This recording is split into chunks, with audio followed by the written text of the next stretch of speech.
In this video, we're reading you guys the top 10 Bloodline Fusions in Shindo Life. So the mode fusion video actually did really well, and I thought this was an interesting idea based off of that. Instead of just mixing the modes, what if we mix the entire Bloodlines themselves? So if you guys enjoyed this video, hit the like button. Let's get right to the video, guys. Now coming in 10th place is going to be Kancho and Azarashi. This is going to be coming in 10th because I do feel like these Bloodlines work really well together for the specific aspect of draining people's chi, and it's also kind of funny to troll people and drain their entire chi bar, and then they can't even charge it back up because Azarashi 3rd actually does chi seal, which means that they can't actually charge anything. Now, if you guys want to make this actually better, I would throw in an auto dodge. That's why, I didn't fill a bloodline slot. If you guys throw in an extra auto dodge, it will make this moveset significantly better than what it is now. But if you guys do not have an auto dodge, you just need to avoid people's combos in general. But yeah, I feel like putting this in 10th just felt right because Kancho and Azarashi together, it's like the ultimate chi drain slash troll moveset. It is just the absolute most troll thing you could do to someone. Like, imagine going into competitive match with someone, draining their entire chi bar, and there's nothing they could do about it. So unless they're using any tie, like if they're using tie abilities that lets them charge chi so they can get away, they're kind of just screwed at that point.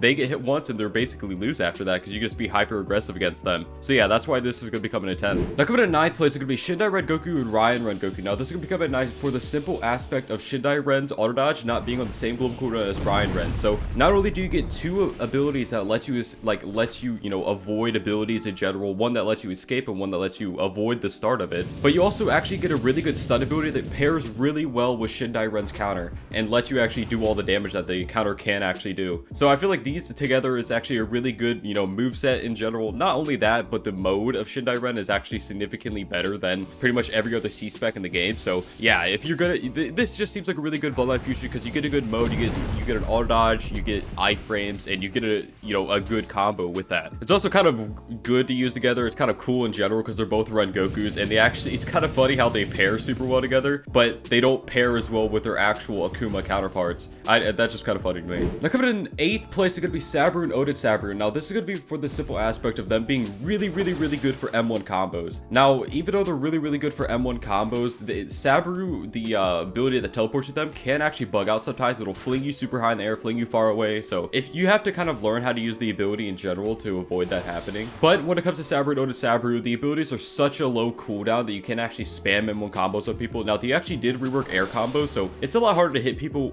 with some of the abilities in general, but now I found more success with just not using air combos in general for this specific moveset. I feel like the air combo messes it up more than it helps, and it's only just an extra like 3 M1s at a sequence. So in general, you're kind of better off not doing air combos just because of how low the cooldowns are. If you guys throw in like 2 more combo extenders, Sabaru and Odin Sabaru is absolutely amazing together. Hey you, yeah you, have you remembered to hit that like button on the video yet? If you haven't already, go ahead and do it. Now coming to 7th place is going to be the only one with 3 bloodlines, Senko, Odin Sabaru, and Red Goku. Now this is going to be because you have so many block breakers, you have abilities to start combos, you have abilities to extend combos. It's honestly just a really good, sequence of abilities. The only thing it is missing is an auto dodge. So if you guys want to throw body replacement into this, it would actually make it a lot better than what it is now. But I feel like these bloodlines work well together because they're good for M1 combos in general. They block break, they teleport you to them. So yeah, in general, they have a lot of combo starters, a lot of combo extenders. I feel like these 3 bloodlines together is a very unstoppable force in general. And then when you start throwing, Ren Goku mode into the mix, a Senko mode into the mix, it becomes almost impossible to even avoid the abilities whatsoever because of how,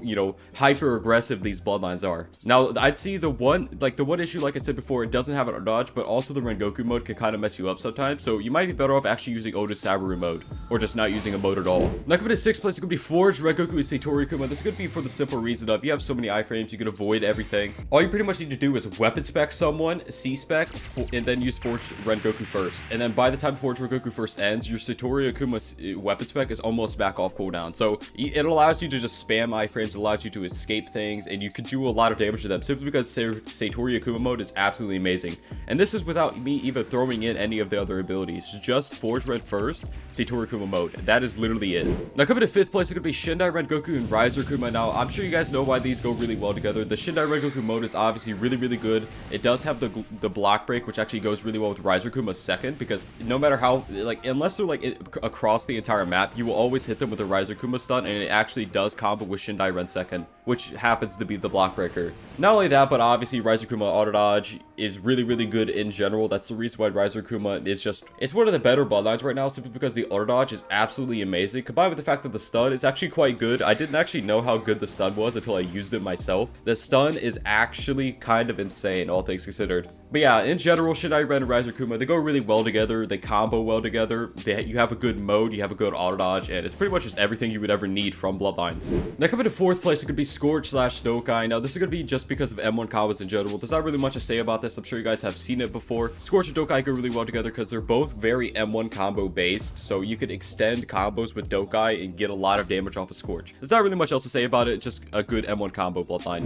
Now coming to 3rd place, it could be Minakaze and Riser Akuma. Now this is good because Minakaze 3rd actually combos really well with Riser Akuma 2nd. So if you manage to hit a block break into Minakaze 3rd, you could actually M1 twice. It's not auto dodge, but they can't instant ability out or anything like that. It makes it so there's no gap. And then you could then hit them with Riser Akuma 2nd, which makes it so there's no gap at all. They just combo really well together. Not only that, but you don't have to do it in that specific sequence. You could kind of mix the abilities up, mix them together however you want. And I feel like that's the reason why it's so good, because not only do you have a good auto dodge, but the mode is actually quite decent. You know, Minakaze mode is easy to avoid, but if you get hit by that and they're using Riser Akuma 2, you're pretty much instantly dead after that, unless you like spam auto dodge. I do feel like these bloodlines work really well together, and I'm sure the people that actually have used them together can agree with that. Now coming in 2nd place is going to be Dioseku and Rengoku. Now this is going to be mainly because they are both really good at combo extending and combo starting. Dioseku mainly for the actual mode, and Rengoku mainly for the 1st and 2nd ability. I do think that these bloodlines work really well together, simply because they actually do blend well in combos. You can throw other abilities in general. These two bloodlines together will make a lot of combos possible that wasn't actually possible beforehand. Not only that, but the damage is actually there. Dioseku mode does give you a lot of stats, it does a lot of damage, and Rengoku abilities actually do a lot of damage as well. So, you know, you're going to get up close with Dioseku and you'll be able to combo extend with Rengoku's abilities. But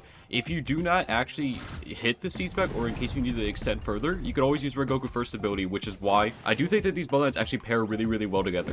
Now, honorable mention 1 is going to be Bankai Inferno and Riser Akuma. These just go really well together. I actually used Riser Inferno in the video just because I feel like Riser Inferno, you know, it's kind of more fitting with Riser Akuma. They just fit really well together. It allows you the right, like, you could use every ability Bankai Inferno and every ability Riser Akuma in RPG. And not only that, but they don't really have global cooldowns with each other that much besides the stun global cooldown. And the breakaway of Riser Inferno goes really well with Riser Akuma's auto dodge. If you manage to use the auto dodge and you mess it up, you always have that breakaway extra. Not to mention that the abilities actually do combo really well together and allows you to actually combo with Riser Akuma 3rd. Not only that, but the modes actually work really well together as well, because you get the stun, you get a bunch of mode drain. They both of the modes mode drain, which is actually really amazing. So yeah, in general, Bankai Inferno, Riser Akuma, I do feel like they go really well together. Now, number 2 is going to be Ryan Rengoku Tengoku. Now, this is for the simple reason of the main reason why people do not use Tengoku that much is because Tengoku does not have an auto dodge. I feel like this kind of balances the bloodline out. It does a ton of damage but has no defense whatsoever. I feel like it does balance it out, but when you throw Ryan Rengoku to the mix, you can use every high damage ability of Tengoku with an auto dodge added on. And I'm sure you guys know why that is absolutely insane. Not only can you avoid combos, but you can now do tons of damage, and the only thing you need to do is hit like a single stun and you do a crap ton of damage to them. Now, I'll say one of the bad things about this is because you do not have like a generally amazing mode, but Tengoku mode is quite good because of the damage output it has, not to mention the fact that you can M1 combo extend with it. So yeah, in general, I do feel like these bloodlines, they do, you know, fuse well together. I do think that this is worth the honorable mention. By the way, guys, what is your favorite bloodline fusion in Shindo Life? What bloodlines do you use together the most? I'm actually really interested to know about that. Now, coming to 1st place, it could be Riser Akuma and Mecha Spirit. I'm sure you guys, if you guys have ever fought these bloodlines, you know why this is in 1st. These bloodlines are absolutely insane together. Not only are they good for M1 combos, but they're good for just, you know, fights in general. Mecha Spirit happens to be the best elemental KG in the entire game right now, simply because it does have a block break and quite literally the best combo extender in the game. I know Odin Wolves was up there until it got put on the stun global cooldown. Mecha Spirit 2nd is now the best combo extender, and it's not even close to any of the other abilities in the game. Not only that, but you actually do get a good mode with Riser Akuma mode. It actually is good for mode draining. You can combo with Mecha Spirit, but in general, the reason why this is going to rank so high is because because it actually is good for M1 combos in general. But at the same time, you could also throw other abilities into it, just because Mecha Spirit and Riser Akuma are so good at just comboing with pretty much any ability in the entire game. You could just throw other abilities into it too, and it would be perfectly fine. So this is a very solid 1st place. These bloodlines should be what you shoot for right now, and they will probably get nerfed. So use them while you can. Anyways, guys, that's actually it for this video. If you guys enjoyed this video, hit the like for more. So guys, bye bye.